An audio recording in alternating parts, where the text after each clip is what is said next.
Here's a Beyond the Pitch podcast quick hit from the WVSA Digital Network. Well, hopefully there's at least a few weeks in between there. I know that in some cases that's not what we see. But as far as a training aspect, that is generally what we call the second transitional period. And this is where we think of active recovery. Everyone always says that word, but what does it really mean? So that second transitional period is basically your time to stay active, do some non-sport specific, some non-soccer activity, whether that's going out and playing a different sport or recreational sports, getting outside, doing something, or getting in the weight room and doing some minimal loading. This is not your time to go. You're thinking, okay, well, I don't have soccer anymore. What am I going to do? Oh, let's go see what my squat max is now. This is not our time to do that. This is our time to kind of have an unloading. We're still lifting. We're still staying active, but you're not going to be setting any new PRs.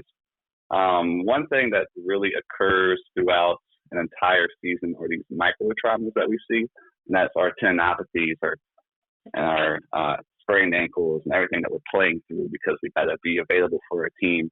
And if you're coming off one season, you've probably been in the playoffs, at least hopefully you're playing your really big games last, so you're pushing through these final injuries for one last stretch.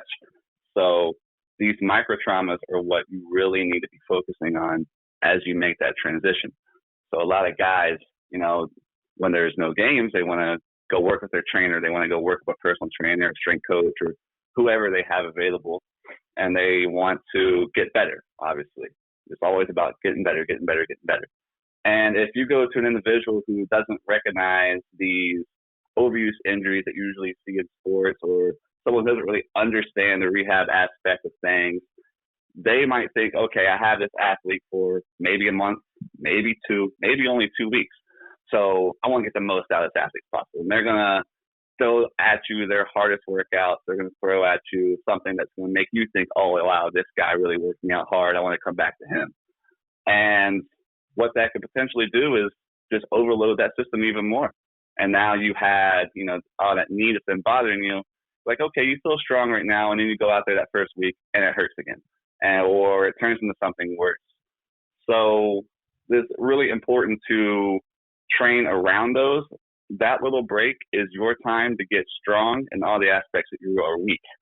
So if you have a knee issue, you need to be doing exercises that are rehabbing that knee on top of maybe getting a little stronger here, maybe working on some cardio endurance here and there.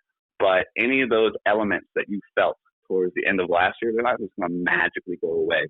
So that transition period is a great time to really focus on more of a rehab kind of aspect. But obviously, I love to blend that together with strength training as well, because we can work around some things. But it's definitely more of a unloading as a general weight perspective and a focus on more of a rehab perspective. So it's just our time to feel better, get healthier, and get right as we turn right back around to another season.